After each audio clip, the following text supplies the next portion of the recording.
12월은 대강절이 시작돼서 예수님이 오시기까지 안에 대강절 절기로 말하면 그렇게 이야기합니다. 그래서 오늘이 대강절의 시작인 주일입니다. 그래서 이제 12월 한 달은 주의 오심에 관한 말씀을 좀 살피면서 은혜를 같이 나누기를 원합니다. 오늘 주님이 오시는 곳이다, 이렇게 제목을 잡아봤습니다. 주님이 오시는 곳. 한번 따라합시다. 주님이 오시는 곳. 네. 주께서 오시는 곳이 어떤 곳일까? 또 주님이 오시는 길은 어떤 길일까? 또 주님이 오셨던 길은 어떤 길이었을까? 한번 생각을 해보고자 합니다. 예수님이 이 땅에 마리아를 통해서 이 세상에 오시는 그 길이 어떤 길이었을까? 첫 번째 오늘 본문을 보면은 여섯째 달에 26절에 천사 가브리엘이 하나님의 보내심을 받아 갈릴리 나사렛이란 동네에 갔다, 이렇게 기록합니다. 예수님이 오시는 길, 나사렛, 갈릴리 나사렛.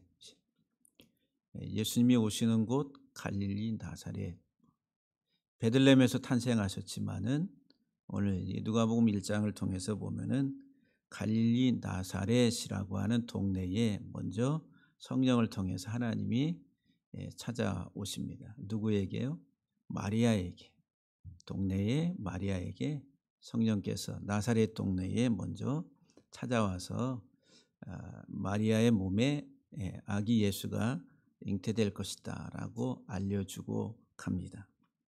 첫 번째, 주님이 오시는 곳, 주님이 오시는 길에 나사렛이 있다라고 하는 거예요. 나사렛. 한번 따라합시다. 나사렛. 이 나사렛이 주님이 오시는 길, 가장 중요한 길목에 마리아가 그곳에 살고 있었고, 그리고 예수님이 이제 또 성장한 곳이 나사렛 동네였다라고 하는 것을 성경은 우리에게 말씀을 줍니다.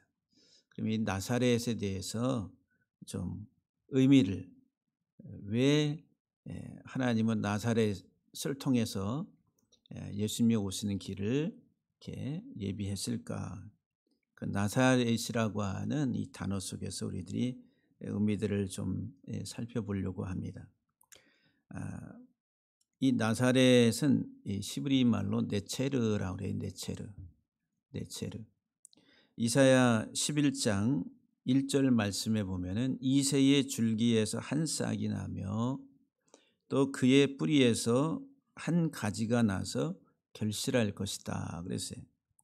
한 싹이 나고 그 뿌리에서 한 줄기가 나온다 그랬어요. 그 한 가지가, 뿌리에서 한 가지가 나온다 그랬는데 그 가지가 네체르라고 하는 단어예요. 그러니까 이새는 누구예요? 다윗의 아버지. 그러니까 이새의 줄기에서 한 싹이 나오고 그 뿌리에서 한 가지가 나오는데 이새는 다윗의 아버지. 다시 말하면은 다윗의 혈통을 이야기하고 있죠. 그러니까 다윗의 혈통을 통해 가지고 예수님이 탄생할 것을 말씀하는데 그 뿌리에서 줄기라고 하는 단어가 네체르라고 하는, 나사렛이라고 하는 단어라고 하는 거예요. 그러니까는 예수님의 탄생과 이 나사렛이라고 하는 동네, 이 줄기라고 하는 이 단어 속에 중요한 의미들을 우리에게 전달해주고 있습니다. 이 나차르라고 하는 이 단어가 망본다, 지킨다, 보호한다라고 하는 개념하고 이제 빛을 비추고 그리고 밝히고 또 새싹이 난다, 이런 개념을 가지고 있어요. 그래서 이제 뿌리에서 한 가지가 난다, 이 말은 새로 꽃이 핀다, 이런 개념을 가지고 있는 단어입니다. 그러니까는 이새의 줄기에서 한 가지가, 뿌리에서 한 가지가 나온다, 이 말은 이제 뭔가 이제 꽃이 피려고 하는. 근데 그 꽃이 뭐냐면은 예수 그리스도를 이야기하죠. 근데 이 네체르라고 하는 단어 속에는 어떤 개념이 있냐면은 싸우는 사람이라, 싸우는 사람. 그러니까 나사렛 동네에 를 통해 가지고 예수님이 오실 것을 엘리사벳을 통해서 가브리엘을 통해 가지고 마리아에게 전달을 하는데, 그 나사렛이라고 하는 동네 이름을 통해서 예수님이 어떤 사람인가, 마리아의 몸에 탄생할 예수님은 누구인가에 대해서 암시를 하고 있다는 거예요. 근데 예수님은 전쟁 싸우는 사람이라, 전쟁 싸우는 사람. 예수님은 누구시라고요? 전쟁 싸우는 사람이에요. 누구하고 전쟁을 해요? 영적 전쟁을 하는 거예요. 공중의 권세 잡은 자 누구? 사단, 마귀와 싸워서 그 마귀를 결박하고 그 마귀를 정복하고 그 마귀의 손아귀에 있는 그 백성을 구원하시기 위해서 주님이 오셨다라고 하는 거예요. 그러니까 이 나사렛이라고 하는 네체르라고 하는 그 단어 개념 속에 싸우는 사람, 전쟁의 사람이라는 거예요. 전쟁.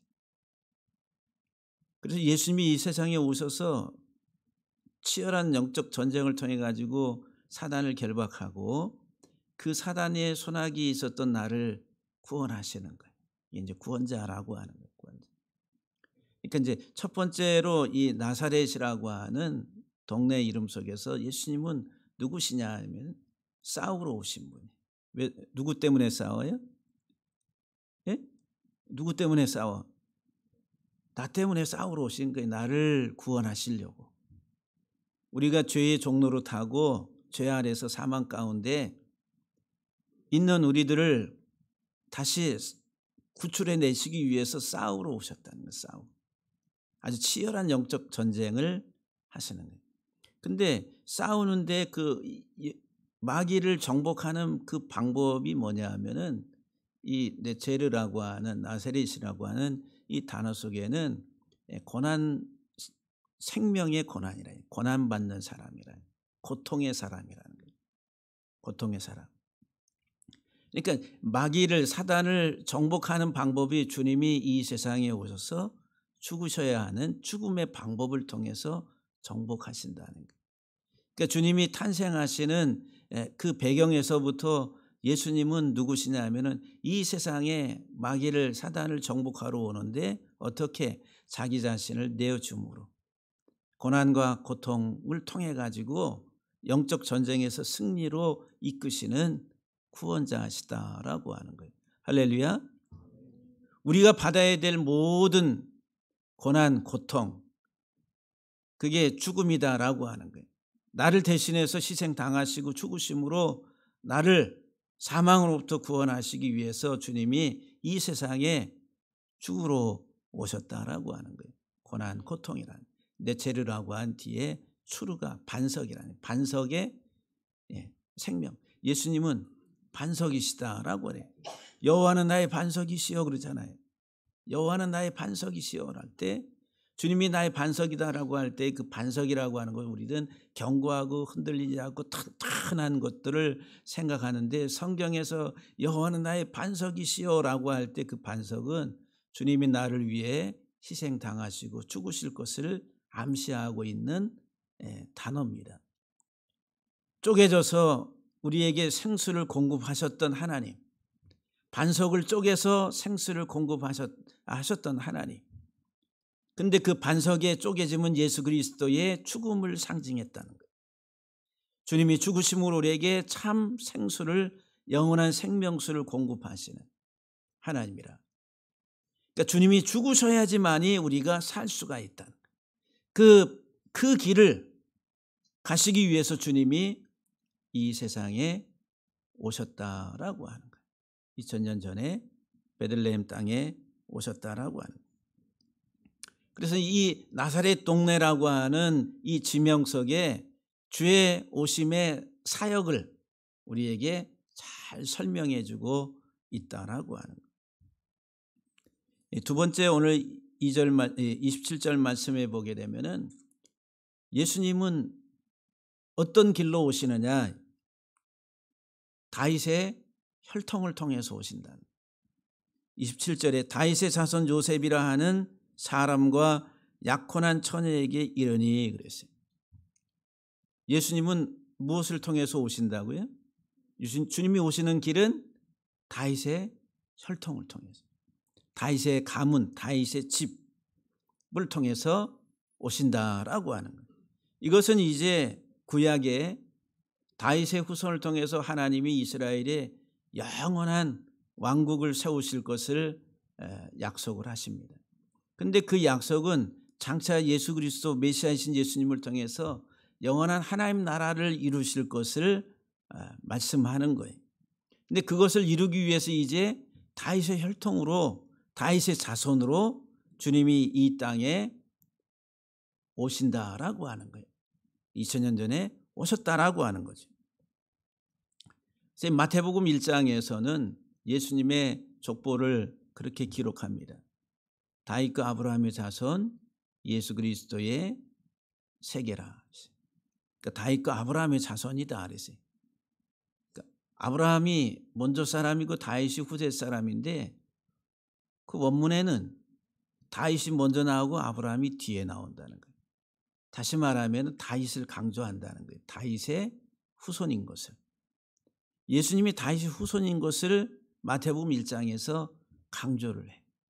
근데 오늘 본문도 누가가 기록하면서 예수님이 다윗의 혈통을 통해서 오신다라고 주님의 오시는 길을 이야기하고 있습니다. 이것은 하나님이 우리에게 말씀하신 예언의 말씀들을 구약의 말씀을 통해서 주님이 오신다라고 하는 거예요. 그 말씀을 떠나서 오시는 것이 아니라 구약에서부터 말씀되었던 모든 그 말씀의 통로를 통해서 주님이 오신다라고 하는 거예요. 근데 그 주님은 다윗의 혈통으로 오시는데 다윗 그러면 왕이잖아요. 왕. 그러면 왕이니까 왕권을 가지고 강력한 힘을 가지고 권력을 가지고 오셔야 당연한 거 아니겠어요? 그러니까 유대인들은 다 다윗의 후손인 왕으로서 오실 메시아를 기다려요. 이 세상에 진짜 막강한 권력을 가지고 힘을 가지고 세상 모든 나라들을 다 깨서 부술 수 있는 그 강력한 힘을 가진 왕을 기다렸다라고 하는 거예요. 그런데 예수 그리스도는 이 세상에 오셔서 그 길을 가시지 않았다라고 하는 거예요. 예수 그리스도는 다윗의 혈통으로 다윗의 왕 후손의 왕을 이어가는 하나의 그 다윗의 후손으로 오셨지만은 그러나 예수 그리스도는 이 땅에 오시는데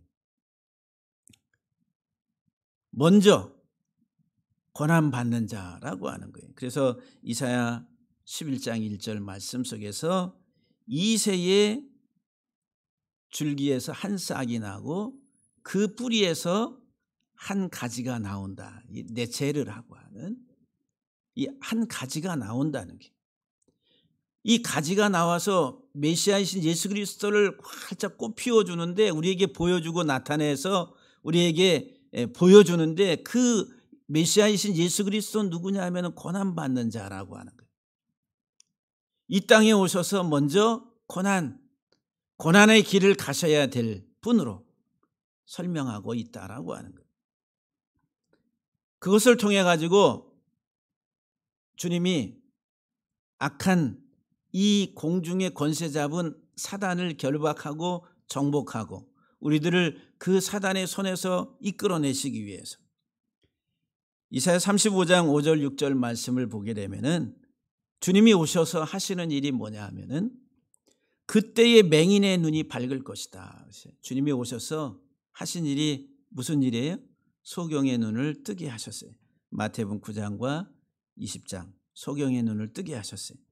못 듣는 사람의 귀가 열릴 것이며 귀머거리에 귀가 열릴 것이다 그랬어요. 마태복음 12장에 눈 멀고 벙어리 된 자를 고치시는 사건. 그때에 저는 자는 사슴같이 뛸 것이다. 그냥 드러누워 있는 중풍병자들을 치료하시고 일어나 걸으라고 말씀하시죠.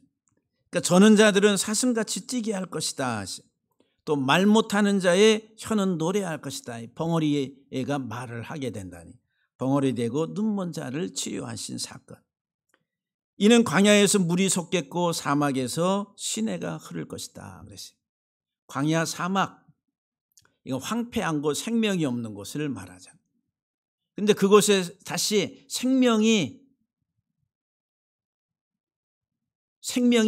살아날 수 있는 그 사막의 물이 흐르게 된다는, 광야에 샘이 솟게 하신다라고 하는 거예요. 그 예수께서 오셔서 하시는 일이.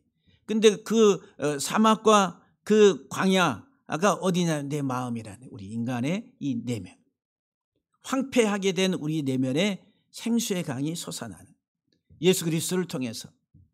근데 그 방법은 뭐냐? 주님이 이 세상에 오셔서 죽으셔야 된다는, 죄에 대하여 죽으셔야 된다는, 하나님이 죄에 대해 심판하실 때 반드시 죄값을 요구하는데 그게 뭐냐? 사망이라는, 우리가 받아야 될 모든 죄의 심판을 주님이 홀로 담당하심으로 사단의 종로로 타고 있었던 우리들을 다시 끄집어내서 자유케 하시는 것이다 라고 하는 거예요.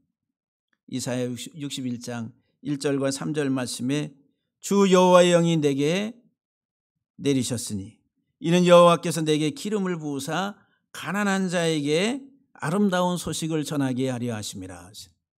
메시아이신 예수 그리스도, 구원자이신 예수 그리스도, 그분에게 하나님이 기름을 부어서 하나님이 이 땅에서 하나님의 사역을 감당하게 하시는 이유는 뭐냐면은 가난한 자들에게 아름다운 복음을 전하게 하시기 위해서. 근데 그 아름다운 복음이 뭐냐면은 마음이 상한 자를 고친다는, 포로된 자를 자유케 하신다는, 갇힌 자에게 노임을 선포한다는, 그리고 모든 슬픈 자를 위로하신 위로의 사역이다라고 하는, 무릇 시온에서 슬퍼하는 자에게 화관을 주어서 그 죄를 대신하여 기쁨의 기름으로 그 슬픔을 대신할 것이다 라고 말씀합니다. 그래서 우리에게 찬송의 옷을 입혀주실 것이다 라고 말씀해. 주님이 오셔서 하시는 일이, 저와 여러분들이 지금 입고 있는 옷이 뭐예요? 찬송의 옷이다 라고 하는 거예요. 기쁨의 옷이라고 하는 거예요. 죄악에 신음하고 고통받고 좌절하던 우리 인생을 주님이 이 세상에 오셔서 저와 여러분들을 위해서 하시는 일이 뭐냐면 자신의 죽음을 통해 가지고 우리로 기쁨의 사람으로, 찬송의 사람으로 바꿔주시는 그 일을 이루시기 위해서 오셨다라고 하는 거예요. 할렐루야. 여러분들은 얼마나 기쁨의 관을 쓰고 찬송의 옷을 입고 살아가십니까? 주님의 은혜를 기억하고 찬송할 때 얼마나 여러분들이 기쁨의 눈물과 감사의 찬송과 이와 같은 것들이 얼마나 여러분들의 삶 속에 넘쳐나고 있어요. 세상의 그 무엇과도 비교할 수 없고 바꿀 수 없는 주님의 은혜 가운데 살아가고 있다라고 하는 거예요. 다윗의 혈통을 통해서 주님이 오신다는 거예요. 근데 왕이신데 그분은 고난받는 종으로서 먼저 죽임을 당하시는 그 길을 가기 위해서 오셨다라고 하는 거예요. 할렐루야. 세 번째로 우리가 오늘 본문 27절 말씀에 보게 되면은 다윗의 자손 요셉이라 하는 사람과 약혼한 처녀에게 이르니 그 처녀의 이름은 마리아라 하시. 처녀의 몸을 통해서 오시는 거예요. 주님이 오시는 길, 주님이 오시는 곳은 처녀의 몸. 그런데 그 처녀가 이름이 뭐냐면은 마리아라 그랬어요. 마리아의 몸을 통해서 오시는 거예요. 마리아. 그러니까 예수 그리스도는 우리에게 하나님이 주신 은혜의 선물이라는 선물. 근데 하나님 우리에게 주시는 그 은혜, 구원의 선물이 어디로 오냐 하면은 마리아에게 온다. 마리아.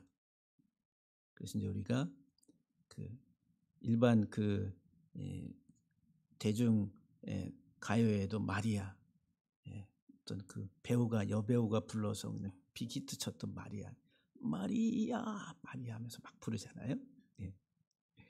고음이 아주 그냥 엄청 세게 올라가는데 마리아, 내 말이 말이야. 그 말이 아니라 이 마리아라고 해요. 마리아. 마리아는 이 이집트 마리에라고 하는 그 모세의 그 누이 이름이 뭐예요? 미리암이잖아요. 그 미리암이 마리에라고 하는 거예요. 이집트어에. 근데 히브리 말로는 미리암이라 이렇게 기록합니다. 그러니까 미리암이 마리아예요. 미리암. 근데 이 미리암의 어원이 뭐냐면은 반역하다, 반항하다 이런 말이에요. 그래서 이제 메리 그러면은 반항, 거역이라는 거예요. 거역. 그러면 마리아라고 하는 그 의미 속에는 배반, 거역, 반항이라는 그런 하나님의 은혜는 어디로 임해요? 배반한, 거역한 우리 인생. 하나님을 떠난, 하나님을 등졌던 내게 생명으로 오시는 게 주님이시다라고 하는 거예요. 받을 수 없는 자격, 아무런 자격이 없는 무자격자. 영원한 고통 속에서 끝나도 항거할 수 없는 그런 운명에 있었던 내게 주님이 오시는 거예요. 이건 하나님만이 하실 수 있는 일이에요. 나 같은 죄인을 찾아오시는 것은 하나님만이 하시는. 그래서 주님이 오셔서 찾아간 사람들이 되게 세리와 죄인들, 창기들. 그들이 마리아라고 하는 마리아. 반역의 무리들이었던. 그들을 찾아가서 잃어버린 자를 찾아 구원하시기 위해서 주님이 오셨다라고 하는 거예요. 할렐루야. 내가 얼마나 큰 죄인이었던가. 그럼에도 불구하고 나를 찾아오셔서 내게 손 내미시고 내 손을 잡으라고 말씀하시는 주님. 우리가 성탄을 맞이하면서 그 주님, 꼭 그 주님의 손을 잡으시고 우리가 거역과 반항 속에서는 우리의 삶 자체가 평강이라는 것이 있을 수가 없는 거예요. 세상의 혼돈과 무질서와 파괴와 다툼과 전쟁이라고. 이 땅에 또 내 이 속에서 일어난 많은 일들도 마찬가지라. 이 마리아에게 주님이 뭐라고 말씀하세요? 은혜를 받은 자여 평안할지어다 이렇게 말씀하세요. 하나님의 복이 내게 임할 때에 우리는 참된 평강을 누리게 되는 거예요. 하나님의 은혜를 깨닫지 못하면은 잠시 우리들이 평화하고 그리고 좋게 살아가는 것 같지만은 그것은 참된 평화가 아니다라고 하는 거예요. 주님이 우리에게 오셔서 주시는 참된 평화. 내 허물과 죄악과 내 잘못된 많은 것들로 일어났었던 많은 풍랑들. 그래서 이 평화의 반대 개념이 뭐냐면은 빚진 자라고 하는 거예요. 샬롬이라는 샬롬. 샬롬은 평화, 안전, 번영. 그거의 반대 개념 저쪽에는 빚진 자, 포로된 자 이 개념이라는 거예요. 죄로 인해 포로되고 빚졌던 우리들을 주님이 오셔서 은혜를 받은 자여 평안할지어다. 참된 평화를 우리에게 주시고 있다라고 하는 거예요. 할렐루야. 너무 큰 은혜를 받고 살아가는데 우리들은 그 주님이 주신 은혜를 우리는 하야와 같은 은혜라고 그러죠. 우리는 조금도 그것에 대해서 얼마나 여러분들이 알고 깨닫고 그것에 감사하고 살아가는지 모르겠어요. 그래서 우리는 하나님의 은혜를 기억하고 생각할 때에 우리들은 하염없이 눈물밖에 없다는 게 흘릴 것은 눈물밖에 없다라고 하는 거예요. 내 생명, 내 몸 다 드린다 해도 그 은혜를 갚을 길이 없다라고 하는 거예요. 우리가 성탄을 맞이하는 12월에 정말 하나님의 참 평화, 참 평강이 우리 교회 우리 모든 성도들과 가정 위에 풍성하게 주님이 오시는 곧 주님이 오시는 길 영광스럽고 네가 잘났네 내가 의롭네 이와 같이 해야지 하나님의 영광이 내게 임하네 다 헛된 거예요. 거짓된 거예요. 내가 약함을 알고 내 부족함을 알고 내가 죄악됨을 알고 하나님 앞에 엎드릴 때 더 큰 은혜가 그래서 죄가 많은 곳에 은혜가 더한다. 사랑하는 성도 여러분들 내 허물 지금 내 모습 그거 하나님 앞에 어떤 내가 설 수 있는 자격거리가 되는 것이 아니다라고 하는 거예요. 오직 우리들은 주의 은혜와 긍휼 안에서 주시는 그 사랑을 아무런 자격이 없지만은 거저 받는 거예요. 그냥 주님이 주시는 거예요. 마리아에게 주님이 오셔서 우리에게 참 평화를 주시는 것처럼 주님이 친히 죽임을 당하시고 다시 살아나셔서 참 생명을 공급하시는 하나님의 놀라운 은혜가 우리가 사는 동안 이 세상 사는 동안 망각하지 않고 잘 온전한 신앙 가운데 믿음의 길을 가다가 하나님 나라에 다 들어가는 우리 복된 성도들 다 되시기를 주의 이름으로 간절히 축복합니다.